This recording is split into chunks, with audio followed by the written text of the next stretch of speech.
The meeting is being arranged, the contract terms are being prepared, and the man who walked into Old Trafford in January with everything against him is now on the verge of being handed the keys permanently. Michael Carrick has already completed his formal interview.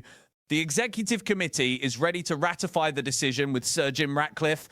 A 2-year contract until 2028 with an option for a further year is the structure being put on the table. Champions League football is already secured. Third place in the Premier League is within reach, and Sir Alex Ferguson himself has given his backing. This is not a club scrambling for answers anymore. This is a club closing in on a decision they have earned the right to make with confidence. The only question left is not who. The question is when.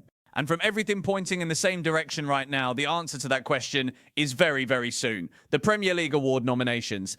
The first story of the day comes from Simply United, and it is one that tells you everything you need to know about the transformation happening at Old Trafford right now.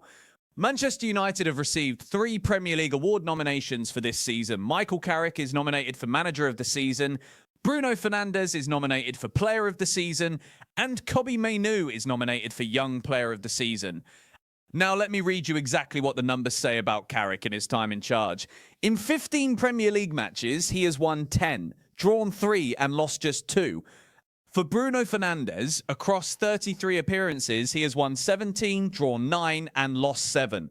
His personal numbers show 8 goals and 19 assists. And for Kobbie Mainoo, across 26 appearances, he has won 17, drawn 5 and lost 4, contributing 1 goal and 2 assists. Now here is my analysis of this. 3 nominations from one club in a single season is not a coincidence, it is a statement.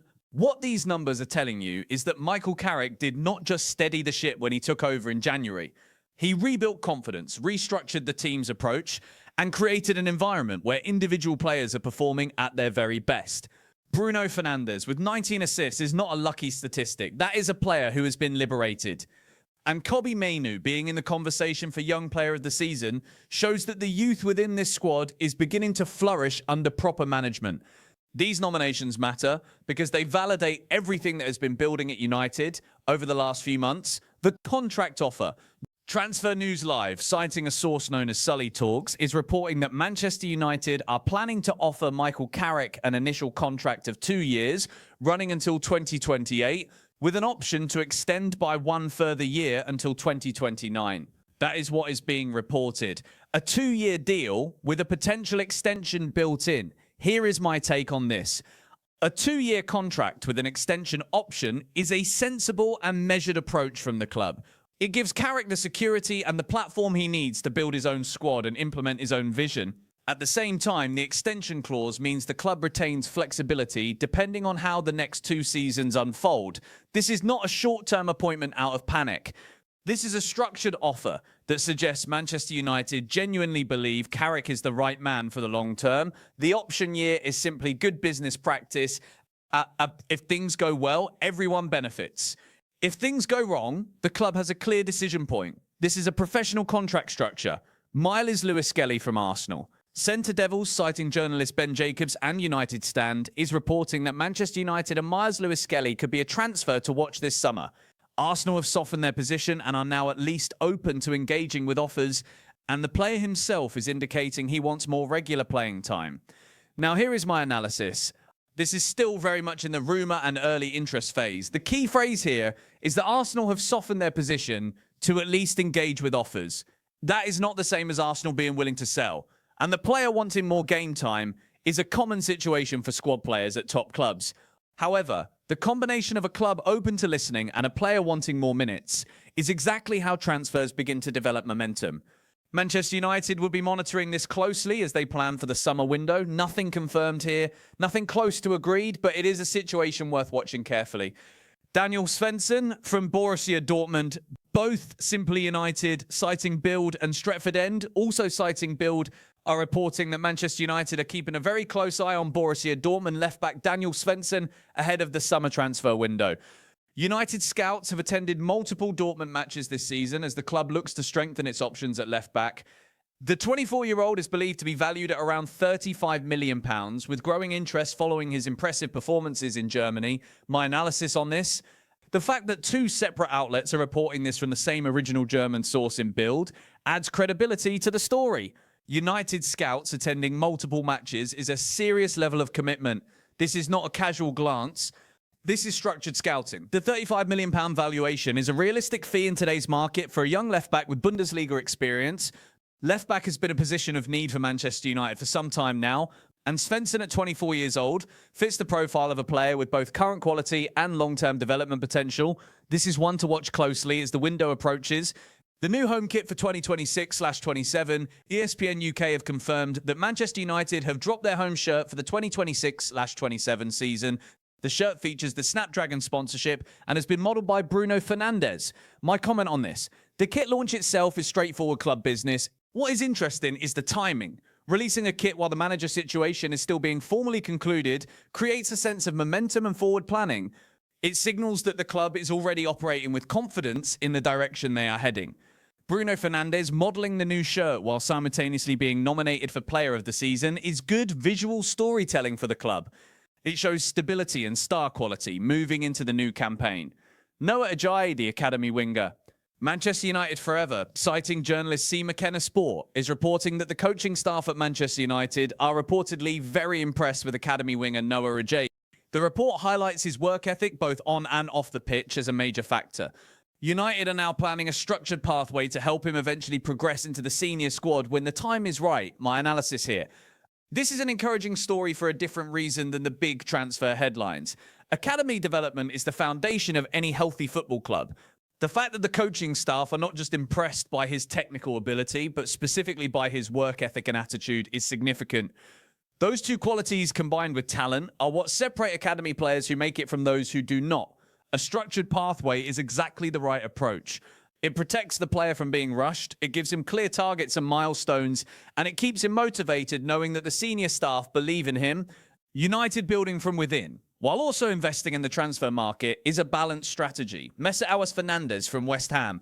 The United Stand, citing Ben Jacobs, is reporting that Mateus Fernandes is the third top target for Manchester United's midfield rebuild this summer. However, the report is clear that nothing can be done club to club with West Ham at this moment. If West Ham are relegated, the situation changes significantly, and the player's price would then become a major factor to monitor. Adding to this, United Truthful, also citing Ben Jacobs, reports that a fee of between £60 million and £70 million, including add-ons, might be a more realistic valuation, and that West Ham would be open to that figure if they go down. My full analysis on this, let me be absolutely clear about what this means. Mateus Fernandes is a target. He is the third on United's midfield list, but he is conditional. The word conditional is the most important word in this story. If West Ham stay up, the conversation is extremely difficult because no Premier League club wants to sell a key player to a direct rival. If West Ham go down, the dynamic shifts entirely. The player would want Champions League football. West Ham would need transfer income to rebuild in the Championship. And £60 to £70 million, while significant, becomes a negotiable figure in that context. United are smart to be monitoring this situation rather than forcing it. The approach is patient and strategic. Neco Williams from Nottingham Forest. Centre Devils, citing BBC journalist Sami Mokbel, is reporting that Manchester United, Newcastle United, Aston Villa and Everton have all made discreet inquiries for Nottingham Forest defender Neco Williams to understand his situation heading into the summer. However, Forest are determined to keep him and hope that the offer of a new contract can end any uncertainty over his future. My analysis. The fact that 4 clubs have made inquiries tells you that Neco Williams has had a strong enough season to attract serious attention. Discreet inquiries at this stage of the season are completely normal. Clubs are building their lists and understanding which players might be available. The key detail here is that Forest are determined to keep him and are prepared to offer a new deal. That means any move would require Forest to change their position significantly. United are doing their homework, which is the correct approach, but this one is far from straightforward given Forest's determination to hold on to him. And Barrenetxea from Real Sociedad. Transfer News Live, citing Marca, is reporting that both Chelsea and Manchester United are closely monitoring Real Sociedad winger and Barrenetxea.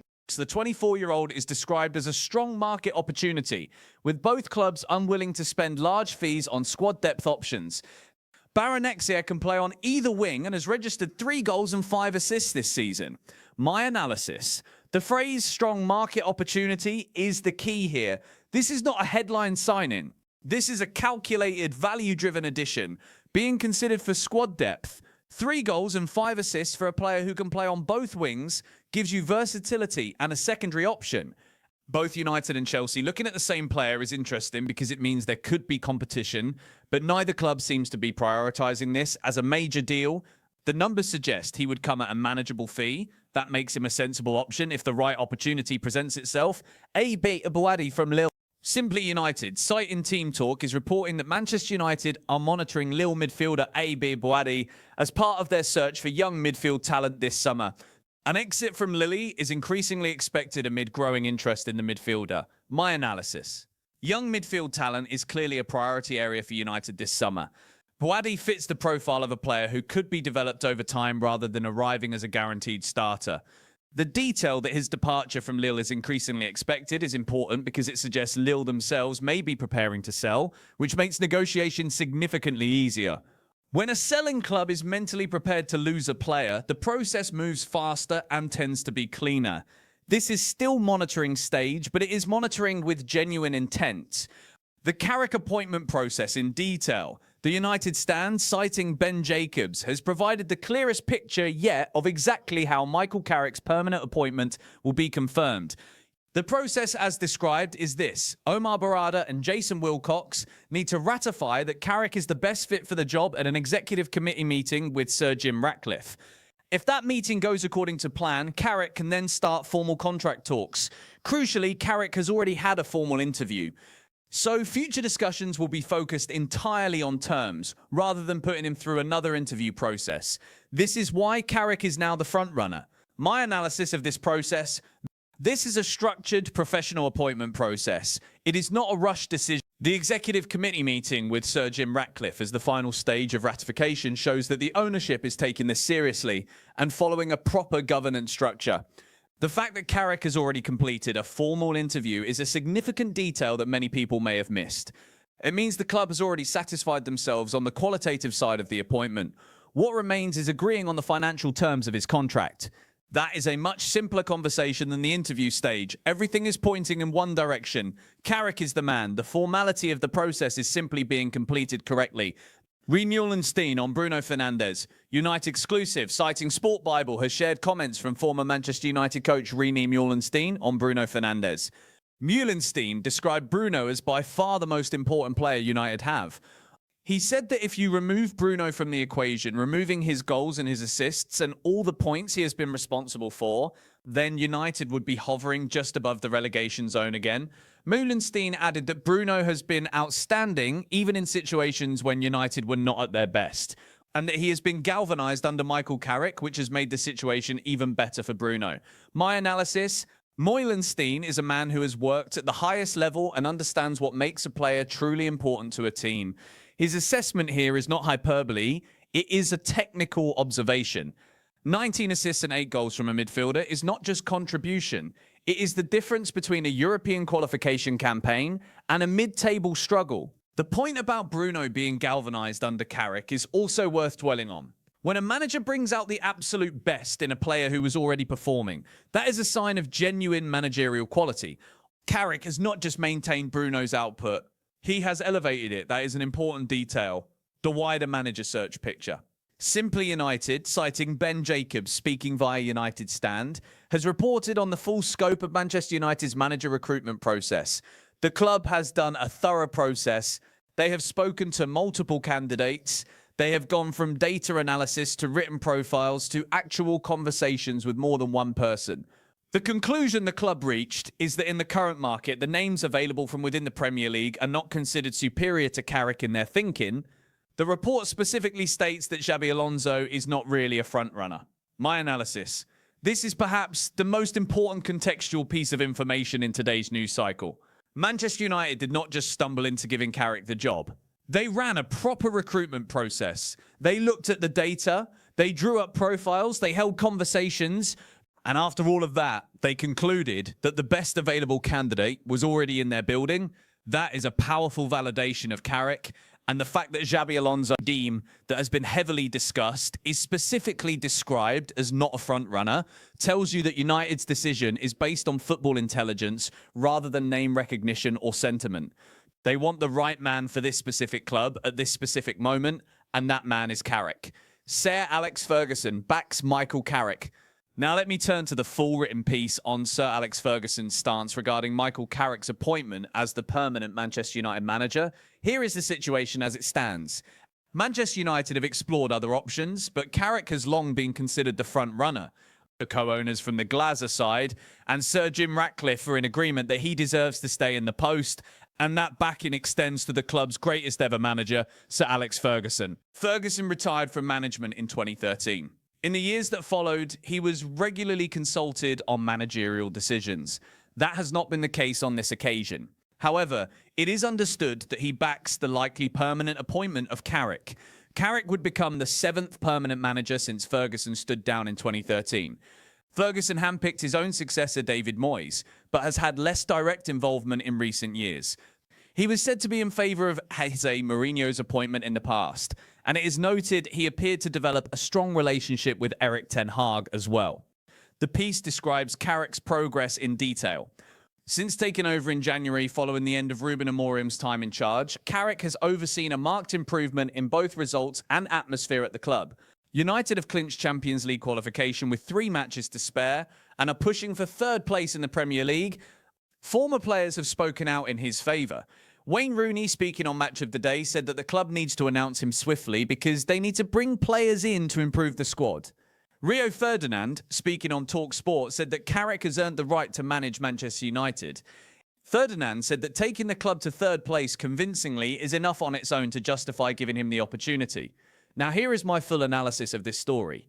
The Ferguson angle is significant, but it needs to be understood correctly. Ferguson is no longer directly involved in managerial decisions. He has not been the person making the call on Carrick. But the fact that he backs the appointment carries enormous symbolic and cultural weight within Manchester United as an institution. Ferguson represents the standard that this club holds itself to. His endorsement, even informal, matters to the people inside the club who grew up in his era and who understand what he built. Carrick arriving at this point, having delivered Champions League football, with 3 games still remaining, is not a small achievement. He has done it with a squad that was in disarray when he arrived. He has done it while reshaping the mood, the tactical approach, and the confidence of the players. The criticism of previous managers at this club often centred on exactly those areas. Carrick has addressed them all. The support from Rooney and Ferdinand is also not just sentiment. These are people who played alongside Carrick at this club. They know his character, they know how he thinks about football, and they are telling the club publicly, in no uncertain terms, that he deserves the opportunity. Ferdinand's specific point about earning the right is measured and precise. He is not just saying give Carrick the job because he is a good person. He is saying the results on the pitch justify the decision. That is an important distinction. And Rooney's urgency is correct. The summer window will not wait for Manchester United's internal process to conclude slowly. Players need to be signed. Decisions need to be made. The sooner Carrick is formally confirmed, the sooner he can begin building the squad for next season with full authority and full commitment from those he wants to bring in. Lisandro Martinez and his future at Manchester United. The second written piece covers Lisandro Martinez and his situation at Manchester United heading into the 2026/27 campaign. Here is what is known. Martinez joined Manchester United from Ajax in July 2022. He was outstanding in his debut season, forming the heartbeat of United's defence as Erik ten Hag's side won the Carabao Cup. Under Michael Carrick, Martinez remains a starter when fit. However, questions over his availability heading into next season remain a concern. It does not help that Matthijs de Ligt has also not played in months due to an ongoing back issue, leaving the centre-back department stretched. In a new interview cited by La Capitale, Martinez spoke openly about his future. He revealed that he still has what he describes as a thorn in his side regarding Newell's old boys in Argentina. He left the club before ever making a first-team appearance for them. He says he would love to return to Argentinian football at some stage in his career, but he acknowledges that football does not allow you to simply say you will go back somewhere because a lot of things can happen. He concluded by saying he would like to go back, but whatever happens, happens. On the World Cup, Martinez confirmed that he has been named in Argentina's preliminary squad for this summer's tournament, and he has spoken with fierce determination, saying that in his mind, he is going to the World Cup, thinking that Argentina have not won anything yet, and that they are preparing to go out and win everything again. My full analysis of this story. Let me start with the Martinez injury concern, because it is the most immediate issue, A player who misses too much football in a season creates uncertainty. United need their best defenders available consistently, with the Licks also unavailable through injury. The club's defensive depth at centre-back has been tested. This must be an area that is addressed in the summer transfer window. On the Newell's Old Boys revelation, this is interesting, but it needs to be kept in proper context.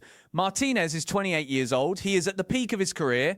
He plays for one of the biggest clubs in world football. Any return to Argentina is a long-term thought, not an immediate intention. His own words make that clear. He says, whatever happens, happens. That is not a player who is pushing for the exit door. That is a player being honest about a personal connection to a club that never got to see his best football. It is a human story rather than a transfer story at this point in time. The World Cup mindset is fascinating. Martinez won the World Cup with Argentina.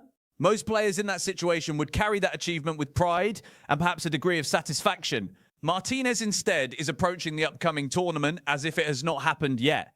That mentality, the refusal to rest on what has already been achieved, is exactly what separates elite competitors from everyone else. It also tells you something about the character and hunger that United have in their dressing room. When your players are thinking that way at an international level, that mentality carries over into club football as well. Let me now bring everything together because the individual stories today are not separate. They are all connected pieces of the same picture. Manchester United are in the final stages of confirming Michael Carrick as their permanent manager. The process is structured and professional. The executive committee meeting with Sir Jim Ratcliffe is the final formal step before contract talks begin. A 2-year deal with an extension option is the plan. Sir Alex Ferguson has given his backing. The club's own recruitment process concluded that no available manager in the current market is clearly superior to the man already in the building. Carrick himself has delivered results that speak for themselves. Champions League football secured with games to spare. A push for third place in the Premier League. Players performing at award nomination level. The mood and atmosphere at the club transformed. These are not small things. These are exactly the foundations that a long-term rebuild requires. On the transfer side, United are being active and intelligent. Daniel Svensson at left-back for around £35 million is being scouted seriously. Mateus Fernandes in midfield is a conditional target at £60 to £70 million depending on West Ham's final league position. Myles Lewis Skelly from Arsenal is an early watch. Barrenetxea from Real Sociedad is a value option. Ayoub Bouaddi from Lille is being monitored for midfield youth. Elliot Anderson from Nottingham Forest is now a possibility for club-to-club talks. And Neco Williams of Nottingham Forest has been the subject of discreet inquiries alongside 3 other clubs. Internally, Noah Ajayi is being identified as a future first-team talent with a structured development pathway being built around him. And at the heart of everything is Bruno Fernandes. 19 assists, 8 goals, player of the season nominated, galvanized under Michael Carrick. Without him, according to one of the most knowledgeable voices in the game, United would be fighting to avoid relegation. With him, they are finishing in the top 3 of the Premier League. That is the full picture of Manchester United on May 14th, 2026. A club moving with purpose and direction for the first time in years. If this kind of deep and thorough analysis is what you are looking for, please subscribe to Random United Analyst and hit the notification bell so you never miss a video. Every story, every detail, every angle covered, every single time. See you in the next one.